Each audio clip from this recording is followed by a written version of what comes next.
Olá, alunos, olá, alunas, sejam mais uma vez bem-vindos ao Se Liga na Educação. Eu sou a Débora, professora de Química, e hoje, na aula do Enem, nós vamos trabalhar o conteúdo de Introdução à Termoquímica. Então, a aula de hoje faz parte de um combo de aulas que vai facilitar para os meninos do segundo ano a compreensão do PET. Então, aqui nós estamos englobando a primeira semana do PET do segundo ano, volume 3, primeira semana.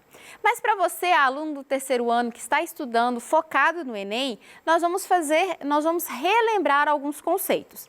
Então, alunos do terceiro ano que queiram dar continuidade a esse conteúdo, eu vou sugerir a vocês assistirem também às aulas do segundo ano. E vocês, alunos do segundo ano, acompanhem comigo nessa aula para entendermos melhor o conceito de introdução à termoquímica, ok? Então, um dos nossos objetivos da aula de hoje é justamente reconhecer as transformações químicas. Então, reconhecer que nelas ocorrem a absorção ou a liberação de energia, ok? E saber que essa energia ela pode ser quantificada, ela pode ser medida. Vamos lá? Então, um primeiro momento, eu vou colocar uma situação para vocês. Então, imaginem que eu tenho um café muito quente, que acabou de ser feito, e eu tenho agora um leite muito gelado. E eu quero fazer um café com leite, eu quero fazer uma mistura entre os dois. Então, o que vai acontecer quando eu misturar essas duas substâncias? Desculpa, quando eu misturar o café e o leite. E o que vai acontecer com a temperatura desse café com leite? A temperatura vai ser igual à temperatura do café? A temperatura do café com leite vai ser igual à do café, só o café? Ou vai ser igual só a do leite? Na verdade, nós vamos ter o quê?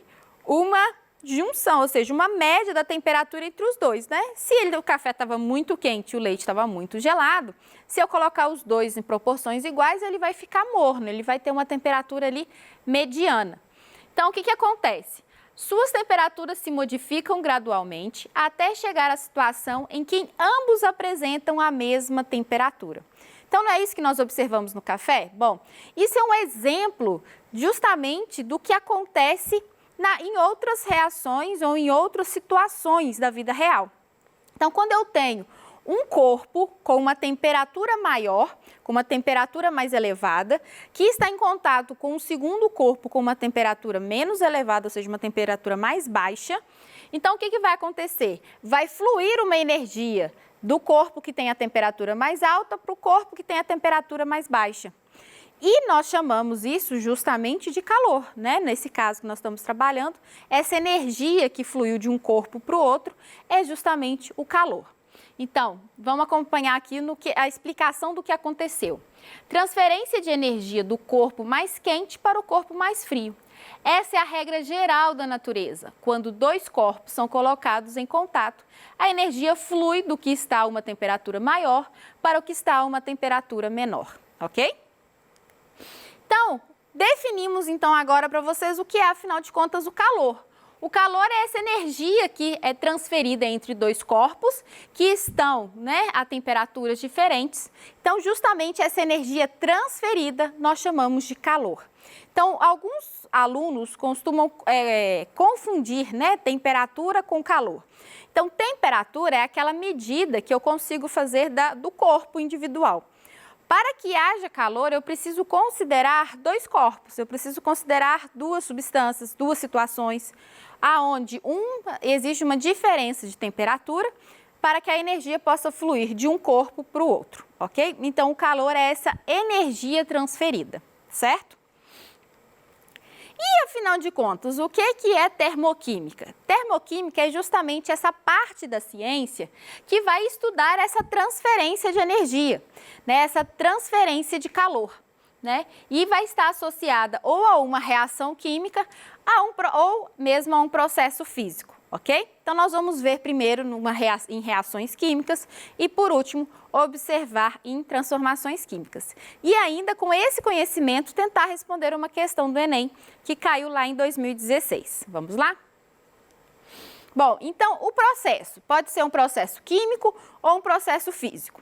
Então, esse processo ele tem duas formas de acontecer. Ou ele absorve energia para acontecer, ou seja, eu tenho ali os meus reagentes e eu preciso absorver energia para formar os meus produtos. Ou eu tenho meus reagentes e quando eles reagem, eles formam os meus produtos e liberam energia. Então, eu tenho o processo que libera calor e o processo que absorve calor. Ou seja, o processo em que eu libero energia, libero calor depois de formar, ou quando eu absorvo calor para a formação dos meus produtos, ok? Quando eu considero que ele libera energia, libera calor, eu considero que ele é um processo exotérmico, exo, para fora, exo, fora. Então, libera, ok? E endotérmico é quando ele absorve para dentro, interna, ok? Então, endotérmico eu absorvo energia para acontecer. Exotérmico, eu libero energia depois da formação dos meus produtos, ok? Então, um outro conceito que vai ser muito importante para vocês, que vai ser o conceito de entalpia. Então, nós vamos ver que nós vamos calcular a variação dessa entalpia numa reação química, por exemplo.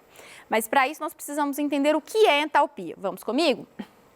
Então, a definição de entalpia é que a entalpia de um sistema é uma grandeza expressa na unidade de medida, na unidade de energia, que informa a quantidade de energia desse sistema que vai se transformar em calor. E esse processo tem que acontecer a uma pressão constante, ok? E a variação da entalpia? Então, a variação da entalpia é o que nós vamos calcular.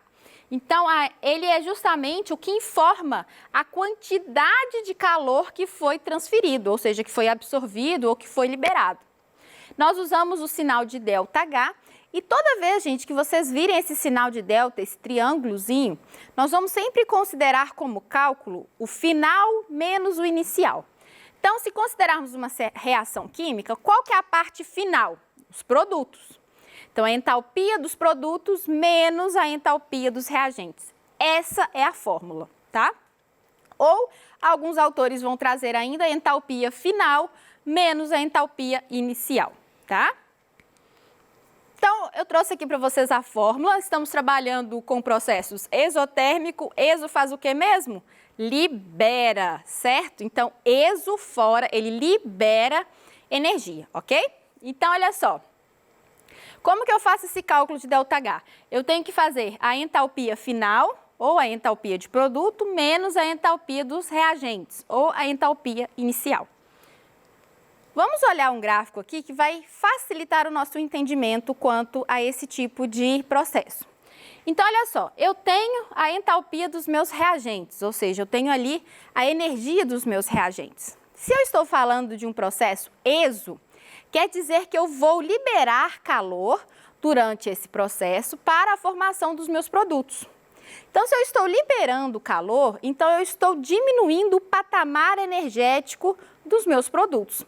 Então, observe que eu tenho, então, uma liberação de energia, que é justamente essa variação entre o HR e o HP. Então, essa diferença é justamente quem? O meu ΔH, ou seja, a minha variação de entalpia, certo? E se o meu reagente, ele é maior energeticamente, falando de números, então ele tem um número maior do que o produto, quando eu coloco na fórmula, eu vou ter então um ΔH negativo, eu vou ter um valor negativo.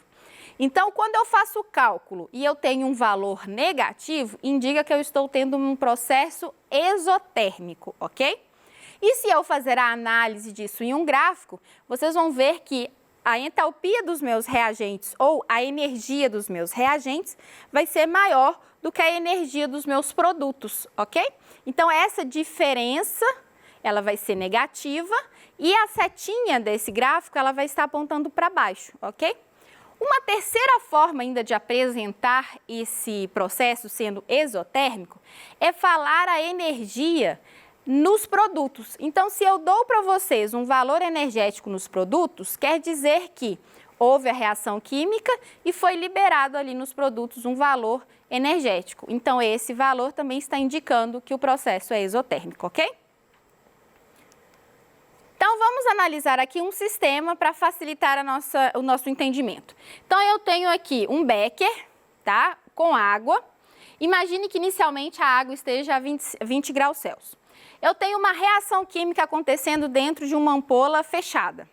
Essa ampola ela não é isolada, ela só é fechada, então passa energia por ela. Então, se está acontecendo ali uma reação exotérmica, o que está acontecendo?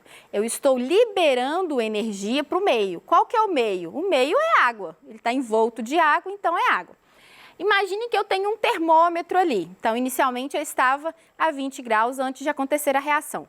Depois que acontece a reação, passado um tempo, eu verifico que a água está com 50 graus Celsius. Então, o que aconteceu? A água aumentou a sua temperatura. Então, o que fez ali aumentar? A reação química dentro da ampola.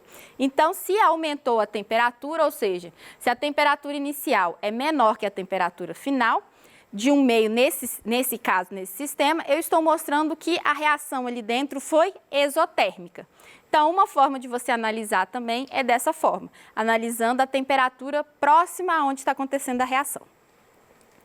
Então, agora já ficou fácil, né? Então, endotérmico ainda mais fácil ainda. Então, ele precisa absorver energia. Se eu absorvo energia para acontecer, então o que vai acontecer?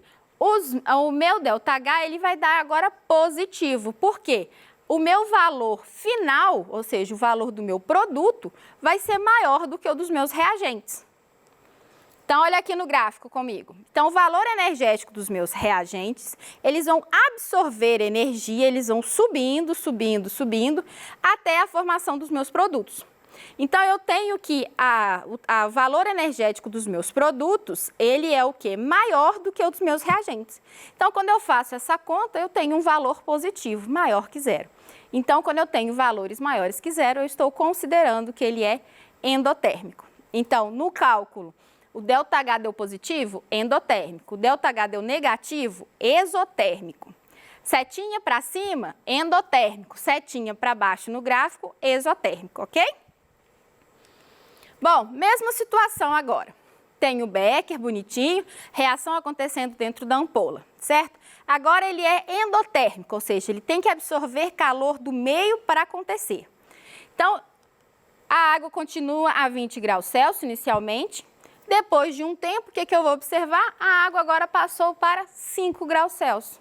Então, o que aconteceu? A água forneceu energia, forneceu calor para que a reação acontecesse, certo? Então, o que eu observei? Que a temperatura inicial é maior que a temperatura final. Desse jeito, eu observo que o meio forneceu energia para que a reação acontecesse. É um processo, então, endotérmico, ok? Então, vamos lá. Ainda isso pode acontecer não só em reação química, mas também nos processos físicos. Então, por exemplo, mudança de estado físico.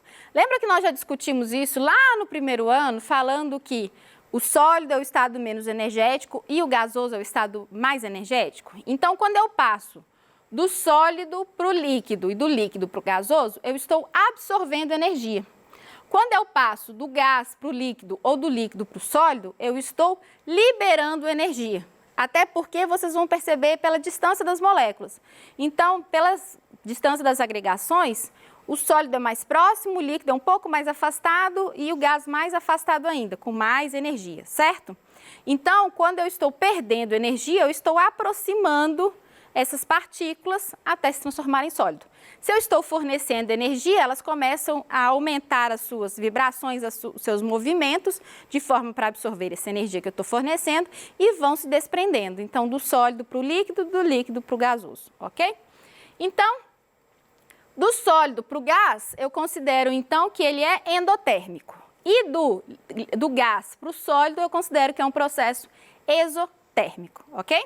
Então, vamos trabalhar agora uma questão do Enem que caiu em 2016, que vai envolver dois raciocínios.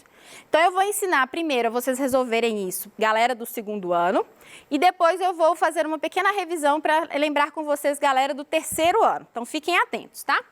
Então, a questão diz o seguinte: atualmente, soldados em campo, seja em treinamento ou em combate, podem aquecer suas refeições, prontas e embaladas em bolsas plásticas, utilizando aquecedores químicos, sem precisar fazer fogo. Dentro dessas bolsas existe magnésio metálico em pó. Quando o soldado quer aquecer a comida, ele coloca água dentro da bolsa, promovendo a reação descrita na equação química. Então, aqui eu tenho o magnésio metálico reagindo com a água, formando hidróxido de magnésio e liberando o gás hidrogênio, ok? E nos produtos nós temos ali a formação de 350 kJ. Então, essa é a energia, o calor liberado da reação. O aquecimento dentro da bolsa ocorre por causa da... Então, aqui, gente, galera do segundo ano, eu vou ensinar vocês a responder essa pergunta só com esse conhecimento por eliminação, ok? Então, olha só, nós vimos que o valor energético está nos produtos. Isso já indica que ele é exotérmico, ou seja, libera energia, a reação libera energia. Se isso não ficou claro para você, no próprio texto ele fala que ele vai aquecer a comida. Então, se eu vou aquecer a comida, eu preciso fornecer energia para a comida. Então, essa reação tem que liberar energia. Então, ela se trata de uma reação exotérmica. Então, vamos olhar. Na A se trata de exotérmica, na B exotérmica, C endotérmica está fora, na D exotérmica e na E endotérmica. Então, ficamos com A, B e D, ok? Observe que na A eu estou falando de redução, na B, oxidação e na D, oxidação. Então, na A está fora também. Por quê? Eu tenho duas ali que estão falando de oxidação. E aí ele fala o seguinte, na B, oxidação sofrida pelo magnésio e na D, oxidação sofrida pelo hidrogênio. Então aqui, galera do segundo ano, se você fizesse essa questão só com esse conhecimento, você ia ficar na dúvida entre os dois, 50% de chance de acerto e de erro. Galera agora do terceiro ano, como vocês já viram eletroquímica, nós já vimos o que é redução e oxidação. Redução é quando eu ganho elétrons, oxidação é quando eu perco elétrons. Quando eu tenho uma substância simples, ou seja, uma substância ali que está sozinha, né, o seu símbolo sozinho, quer dizer que o seu NOx é zero, ou seja, ele não tem carga. Se ele perde elétrons, a carga vai ficar positiva. Se ele ganhar elétrons, ele provavelmente vai ficar com uma carga negativa. Vamos observar ali na reação. O magnésio era a minha substância simples no início, então a carga dele era zero. Quando eu passo para o meu produto, o magnésio agora está acompanhado da hidroxila, certo? Então ali o que está acontecendo? Ele tem uma carga. Qual que é a carga dele ali? Mais 2. Então, ou seja, de 0 ele passou para mais 2. Ele perdeu 2 elétrons, ok? Se ele perde elétrons, ele oxida. Olha aí, a dica que eu dei para vocês já facilitou, não foi? Então, quem está sofrendo o processo de oxidação é quem? O magnésio. Vamos avaliar o hidrogênio. O que está acontecendo com o hidrogênio? O hidrogênio, ele está acompanhado com o oxigênio, certo? Então, eu tenho a carga ali mais 1, ou seja, ele está perdendo um elétron e tendo a carga 1. Então, ele está mais 1. Como ele se torna uma substância simples no meu produto, quer dizer, então, que ele se transformou com o NOx com a carga 0.